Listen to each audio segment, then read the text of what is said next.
Hi Team DPS, I'm Natalie Brigham. We're about to sit down with an Emmy lead producer, Beto Gaytan, and talk about his career and his journey for success. Thank you also to DPS America for providing our furniture today. You can actually find this set in our high schools, which is pretty cool. Without that, let's get the show started and invite our first guest on. Come on in, Beto. Right. This is really cool, Natalie. Thank you. Yeah, thank you for being here. Welcome to the first episode of DPS Stories.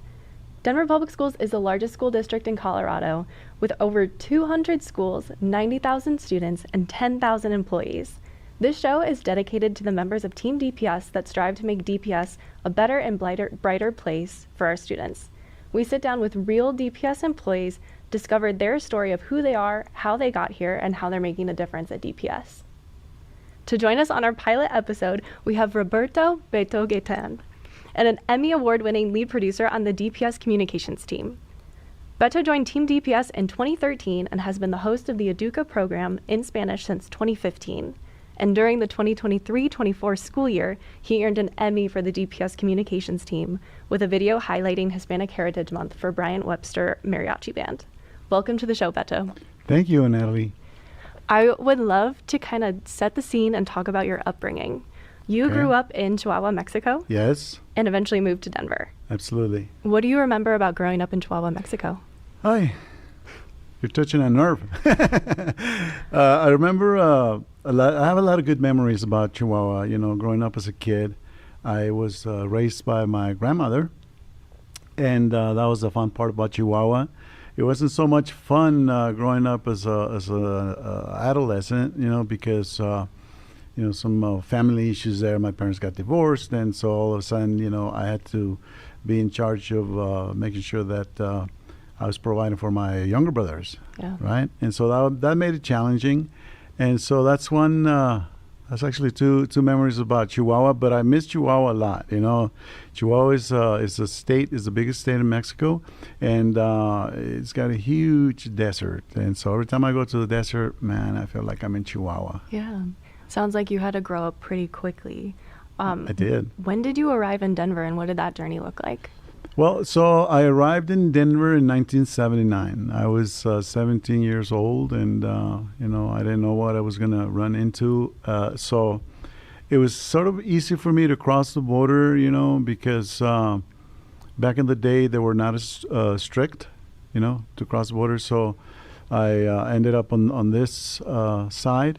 Fortunately for me, I don't have a story like a lot of my friends that are immigrants that cross the desert to get here and all that. Yeah. I was blessed from that aspect. I know that we'll have a purpose in life, and somehow I feel that it had to be here in Denver, so everything worked out really good. I got here by plane. Nice. So it was funny because I was on that airplane, and there was this nice girl about my age, and she was talking to me in English. She was like, "Oh, look at this, whatever," and I was like, "Oh yeah." The nod and smile. It's funny. Do you remember what your first impression of Denver was when you arrived? Yeah, I was actually pretty scared. Every time I go to any airport, it kind of brings back a memory, because my uncle was supposed to pick me up at the gate at the old Stapleton Airport. Okay. And I remember I didn't have a dime on me. I just had what I was wearing, right? And so I didn't see anybody. And then all of a sudden I said, "Where's my family? What do I see? Nobody speaks Spanish." And my heart was going like... That's really nerve-wracking. Yeah, it is. And so I started walking down the gates, you know, through the gates. And all of a sudden, you know, I get to the outside, and I'm just looking at a lot of cars and people, and I hear a voice saying in Spanish, "Ahí está, míralo, there he is." And then I freaked out because I thought, could that be INS? Or oh no, that's my uncle. So that was a happy moment. Yeah, definitely. Yeah. Do you find that there's any similarities between Chihuahua and Denver?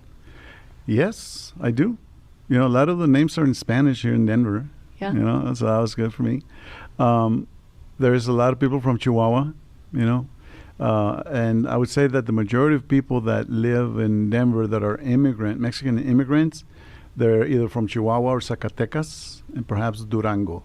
Because if you look at the map, we tend to go straight up. If you go to California, you'll see a lot of people from Sinaloa, Michoacan, Yeah. If you go to, say, Texas, East Texas, you see a lot of people from Tamaulipas. They go all the way up to Chicago, Yeah. So, How have you made Denver home in these last few years?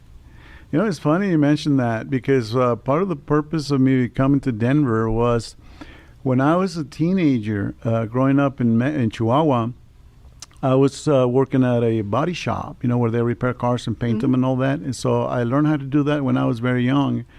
But I was always working for somebody else. And the people that worked there were not like the best company, right? There was just a lot of older people drinking, doing crazy things. And I was not into that. Yeah. So, one day my uncle called me up and he goes like, okay, are you having a hard time in Chihuahua? I said, yeah, I can't keep up with, providing for my brothers and all that. And he's like, I'll bring you to Denver. So the purpose of coming to Denver was so I could get my tools, buy some tools, and then go back and start my own business, right? Yeah. So it turns out that 47 years later, I haven't bought the first hammer yet. I was going to say your career took a little bit of a turn. It did, because Denver is a magical city, not because of the Broncos, but because of the Broncos. Yeah, shout out Broncos.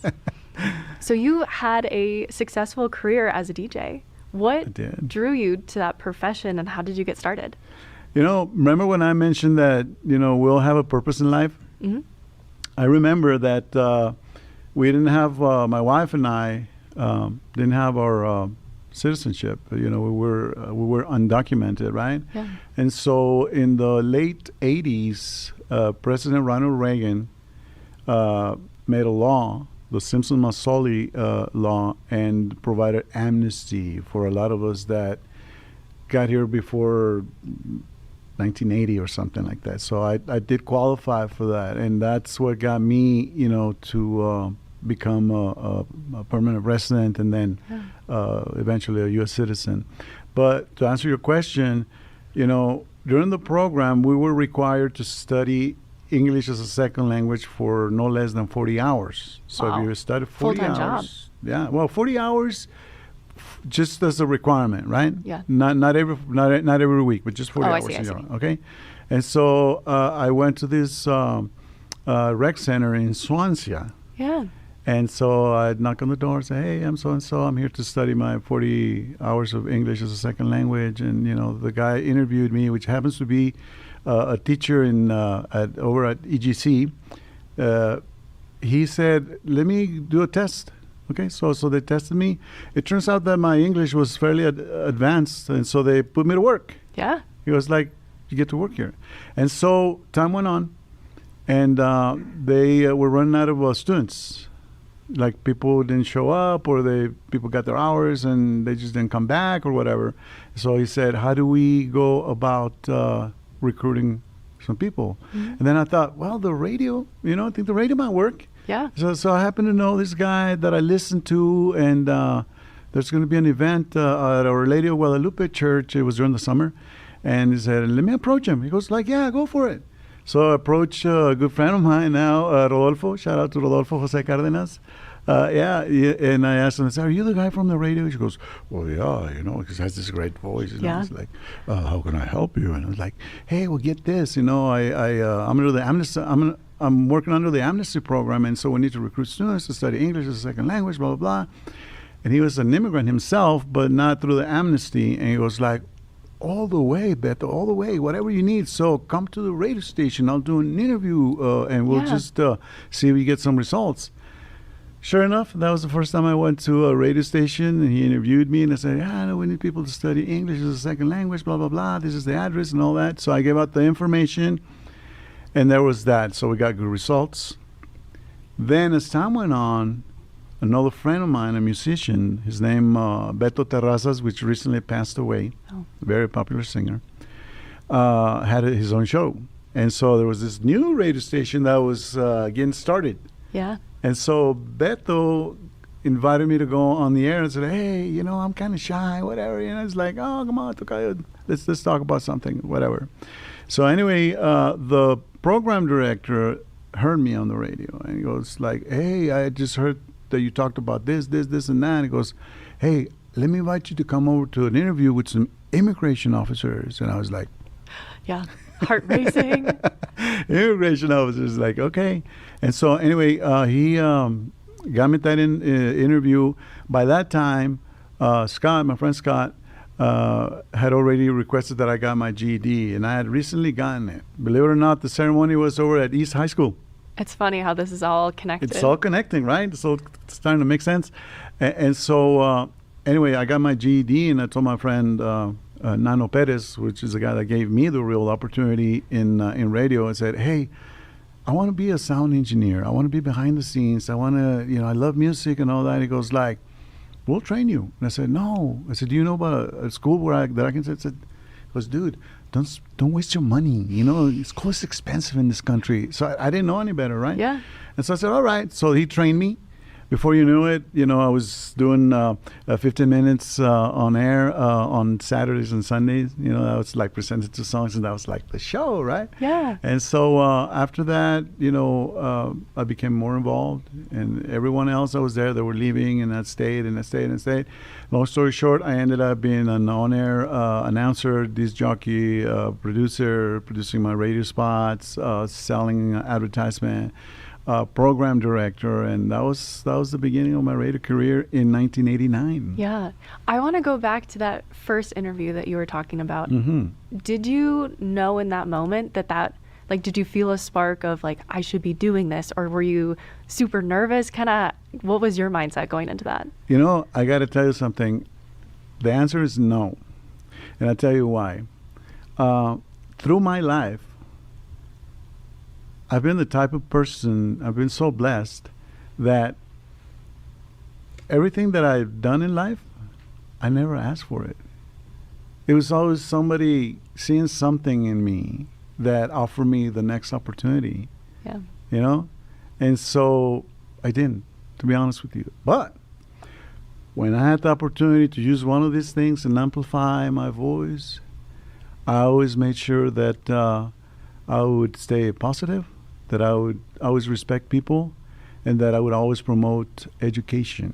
Yeah. Because academic education is the one thing that I was lacking in my life to feel whole. I knew that if I didn't have that title hanging on my wall, that there was something lacking, and I still do feel the same way. But things turned out in a way that I was able to be a good community member, someone that was reachable, someone that always opened the door to the next generation. Yeah. And not that I'm opening this door to you, but guess what? I'm here. You're in the interviewee seat. You're very talented. Now it's the other way around, and I love it. Well, I need to do you justice, so I've got my questions here, and I'm really excited for it. Something that I would love to know, while you were getting started, were there any particular challenges that you faced on your radio days? Yes, there was. This one's one that I'm not proud of, but I think it's part of my story. And so between the time I had the responsibility to provide for my brothers in the environment where I ended up working, I started drinking when I was too young. I'm ashamed to say it, but I think it's only fair that I say it. I became an alcoholic, and that was a challenge. But I knew that because of the love that my wife always had for me, and the patience and the understanding, that I had to change my pathway. And as soon as I did that, every single door of opportunities opened up. And to this day, it's been, since 1989, 87, that I don't know what it's like to be intoxicated. Yeah.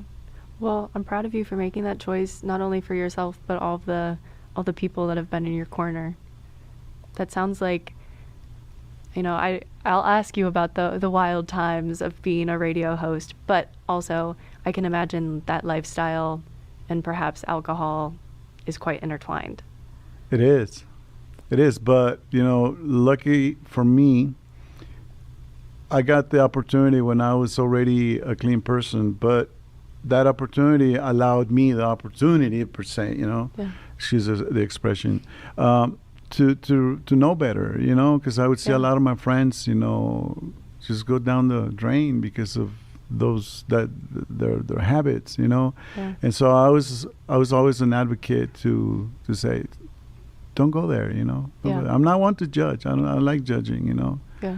I don't like guilt trips. When you drink and you don't have a good time, you're always feeling guilt, and it's not a good feeling. So I always said, hey, let's stay positive. Yeah. Let's do this. Stay away from that. Well, staying away from that, I want to talk about some of the interactions that you've had with some people on air. What has been your favorite interview or like celebrity musician interaction that you've had on the radio? Okay, so I think all of them. I don't think I want to overestimate or underestimate anybody, right? But I can tell you, I made trips to Puerto Rico, with Marco Antonio Solis, to be at the recording of his live album, in So Puerto Rico, cool. and he invited me personally. He was a guy that every time he saw me anywhere, he would acknowledge me and hug me and all that. And so that was really cool. We coincided in so many different markets, obviously in Denver. So it happens that the radio station that I was programming was the radio station that was bringing the main events, so Latino dances here at what's now the Fillmore. Used to be the Mammoth Event Center, so that's where all the Spanish scene was happening, right? Yeah. So I was the MC there. I was the program director. So it was like a full circle situation. But I want to say that one of the artists that kind of stands out because they're so big worldwide is Mana. I had a chance to spend a whole week with them here in Denver. They're so down to earth. Pretty cool guys. The singer, he asked me if I could bring the band to Breckenridge. So we took a trip to Breckenridge. On the way there, we stopped to get coffee, to eat, and all that. And you wouldn't believe if I said that he was like willing to fix coffee for me, So I'm telling you, it's just been an amazing journey, an amazing story for me. One that I didn't ask for, one that it just happened, and I kind of saw the value of it, and I said, hey, why not? Yeah. Is there, or has there been a moment in your career where you've thought to yourself like, wow, I've made it? No, not really. When you come from a background like mine, Mm-hmm. where it's very important to know what your weaknesses are and your strengths are, Mm-hmm. you cannot afford to be sort of arrogant and say, ooh, I made it, I'm it, I think it's a better feeling when someone else says, like, you're all this, and I just leave it at that. Yeah. I don't bring it with me, It's funny because a lot of times people say, well, you sound different on the radio, You sound different, you just don't have the same level of energy. I'm like, of course, I'm not going to go around saying, well, hello there, what's your name? I'm Beto. I don't do that stuff, right? Yeah. But, people tend to appreciate that because when you are down to earth and you are approachable, people listen to the radio or see you on TV or now on social media, and they think, oh, wow, he's an expert or he knows this and all that, Yeah. I always tell people when you're on the radio and you say, hey, today's forecast, it's going to be cloudy and it's going to rain and it's going to snow, so be prepared. People say, hey, a guy on the radio say that it's going to rain, so let's bring the raincoat or let's bring you our become jackets. the authority on it. Right. So that's how you create that credibility, right? Yeah. And so I really appreciate that. So it's, to me, this little thing called a microphone, it deserves a lot of respect. And I've always used a microphone to amplify something positive, Absolutely. And I would love to talk more about that. So how did you kind of shift from being a DJ to working for Denver Public Schools? Like, what was that transition of radio to education like? That's a really good question. And I always tell people, I think I mentioned this a little bit earlier, anybody can answer the request line. be the coolest guy because, they ask for a song and you play it, and all you got to do is just program the song and say, and here's your song, right? And everybody loves you for that, right? Yeah. But when it comes down to education, it's like giving justice to the community, to the DPS community in my case. And so that really made me feel that it was time to make a change. Mm-hmm. Oftentimes I wanted to get away from radio and do different things because, radio is not easy. Broadcast is not easy, and it's not getting easier either. It's pretty challenging. And oftentimes I felt like giving up. But somehow I ended up being sucked back into it. And when Sal Carrera and Julieta Quiñones approached me to help them with the show, I was their consultant because they were good community people, and Sal was a broadcast person, but on a different aspect. Julieta was more of a, here we are for you, Yeah. And so by bringing me on board, it would help them. The purpose was for me to help them develop his talents, and I think I did a pretty good job because Julieta developed like nobody was. Shout out, Julieta. We love you. So anyway, and that was the transition. So I really enjoyed that part. And then they asked me to be the host right away. And I said, no, wait a minute. Let me get my feet wet. Let me understand more about the system and all that. Because when you have a mic, it's not about being on the mic because I'm Beto Gaytan, and you have to really be careful, especially when it comes down to messaging and, what's appropriate, what's not, Yeah. Oftentimes I made mistakes where, I laughed at something because I come from the entertainment side of broadcast, right? And so to me, it's about having fun. It's a microphone. Let's have fun. Being respectful. Yeah. And sometimes you cross the line. So I did that a couple of times, and thanks to Julieta, he was like, "Hey, Beto." We'll fix that. I would love to know. You've talked a lot about other people have opened up opportunities for you, and now working at DPS on the communications team, I feel like you have the really interesting job of being able to open up doors for students and kind of show them this world where you have a microphone in front of you, you have a camera, like these are the things you can do with it. How have you how has your experience being on radio and working on this team changed how you interact with students?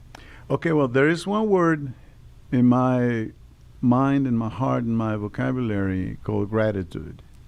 Okay, so everything that I do, everything that I know, everything that I learn, I'm like an open book. I want to share that with the world. Yeah. And I don't know if sometimes I could be overwhelming, sometimes, but I have that necessity, right? Because someone else did that for me. And so every time I get a chance to interview a student, I'm like the happiest person in the world. It's like, this is like the purpose, right? Giving their students a voice, And so we used to have different segments on EDUCA where, we would go, because it was just radio, right? So it was a little easier to interact with the student with the recorder, and then get some sound bites. And now it's different, it takes a lot more coordination because we got cameras and all that, and we have, media releases and all that. But my hope is that we still do that and that we are more inclusive also with the Hispanic, Spanish speaker community and other communities, because there was a time when EDUCA had 7 different languages on the air. Incredible, yeah. Yep. So you are helping out, you lead the EDUCA podcast in Spanish, and then you also support with Black Voices in Color student-led podcast. What's your favorite part about producing these shows? What are some of your favorite memories associated with them? Well, first of all, I don't think I lead anything. I think we are a team and we all contribute. So I see myself as a contributor. Okay. It's real easy to get hung up into the leadership kind of thing, which is fine, and I respect. But I also feel that we'll contribute because we don't get anywhere by ourselves. There's always someone either pushing us, giving us that opportunity that I talk about. And oftentimes, a good word of advice is what works. So I feel that I contribute, and I'm open-minded to whoever wants to learn what I've learned. Sometimes it's relevant because sometimes things change that are not so relevant anymore, and so that's really my attitude. So I got to tell you, before I forget, which I don't think I'll ever forget, I'm grateful to say that I work for a team in communications, because I came back to communications. That's another story. We were with multicultural outreach. First communications, then multicultural outreach, and then came back. And there was certain uncertainty, when there was a reorg in Denver Public Schools. But again, I'm this blessed person, so lucky to have landed with a group of people that see value in the things that I do.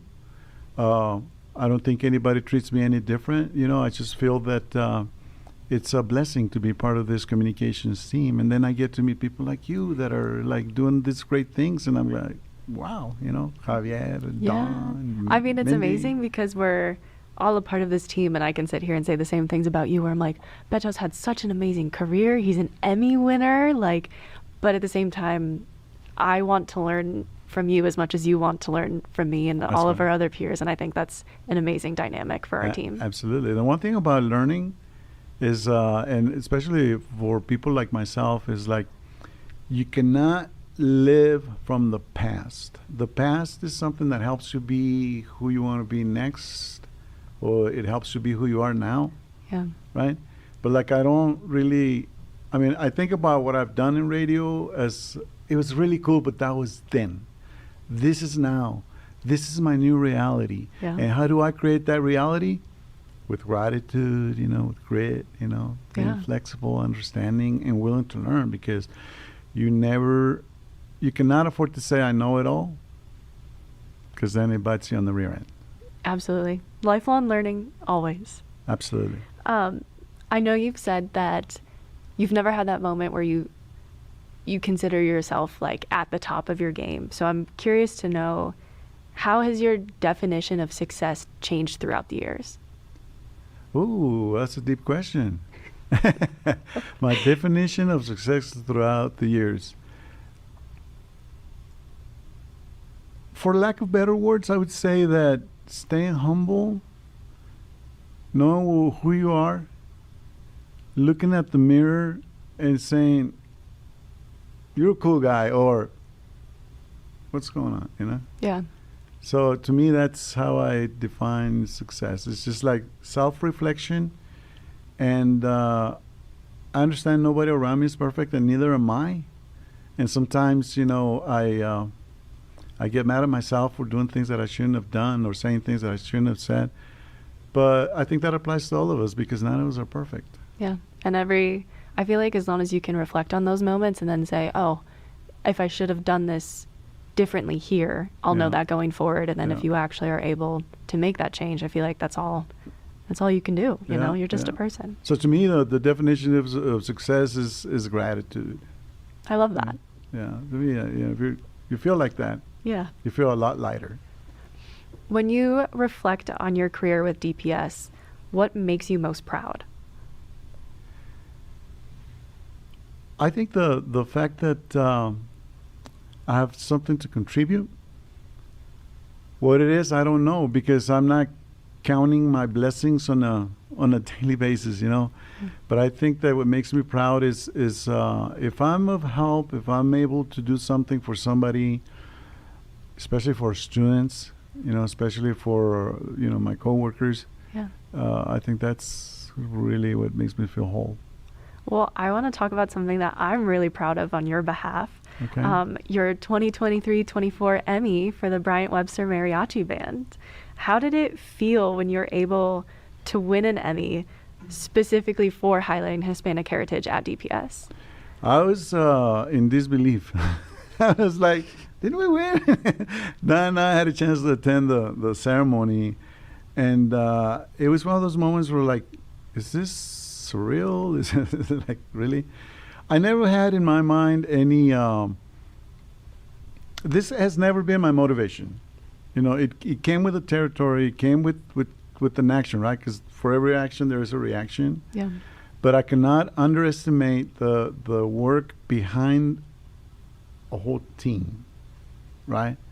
So I happen to have a title of producer, lead producer, whatever, I contributed. Yes. And so I'm part of it now, right? And so, yeah, that's where it's at. And then that was 2023. It's behind us now, right?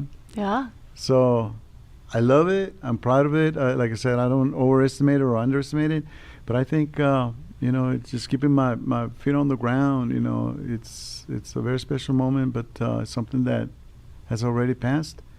The question is, what's next? What is next? Can you answer that question for yourself? It's just keep doing what we know how to do best, and being open-minded to learn the new things, and being humble enough to take feedback, criticism, and be honest with myself.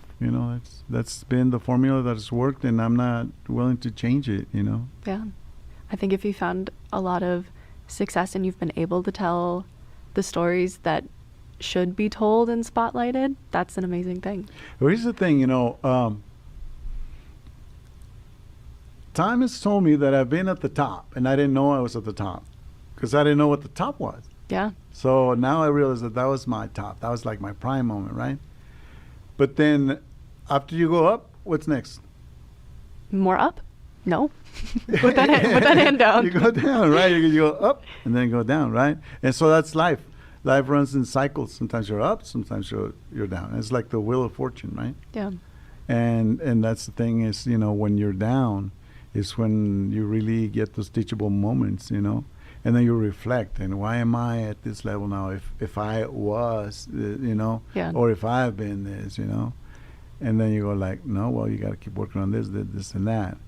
And knowing your strengths and your weaknesses is a good way to know, Absolutely. What's next.